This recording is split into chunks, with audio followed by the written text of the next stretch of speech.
ലോർഡ്സിൽ century അടിച്ചവരുടെ പട്ടികയിൽ ഒരു 30-കാരന്റെ പേര് ആലേഖനം ചെയ്തിട്ടുണ്ട്. അയാളുടെ ആ സെഞ്ചുറിക്ക് ഒരു കഥ പറയാനുണ്ട്. ദക്ഷിണാഫ്രിക്കൻ ക്രിക്കറ്റിനെ ലോകത്തിന്റെ നെറുകയിലെത്തിച്ച കഥ. കാലങ്ങളായി പടിക്കൽ കലമുടയ്ക്കുന്നവരെന്ന പഴികേറ്റുവന്ന ഒരു ടീമിനെ ചാമ്പ്യന്മാരാക്കി മാറ്റിയ കഥ.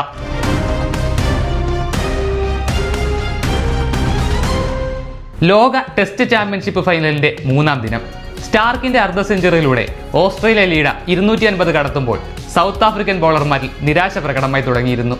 എന്നാൽ പിച്ചിന്റെ സ്വഭാവം മാറി തുടങ്ങിയത് അവർക്ക് ചെറുതായെങ്കിലും ഒരു പ്രതീക്ഷ നൽകുന്നുണ്ടായിരുന്നു.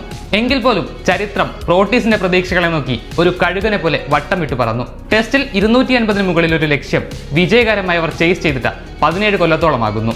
ലോർഡ്സിലെ തകർച്ചയിൽ നിന്നും വാലറ്റത്തിന്റെ മികവിൽ കളിയിലേക്ക് തിരിച്ചു വന്ന കങ്കാരുപ്പട 282 എന്ന ലക്ഷ്യമാണ് ദക്ഷിണാഫ്രിക്കയ്ക്ക് മുന്നിൽ വെച്ചത്.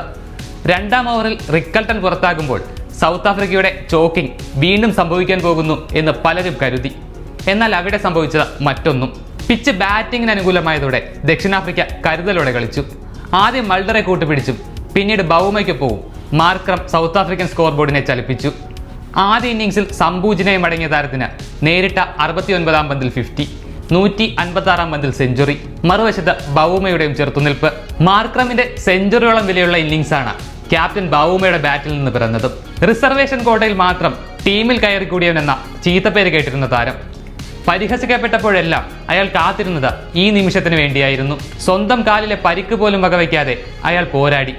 ജയത്തിന് തൊട്ടരികിൽ ക്യാപ്റ്റൻ വീണെങ്കിലും അയാളുടെ പടയാളികൾ ടീമിന്റെ വെന്നിക്കൊടി പാറിച്ചു.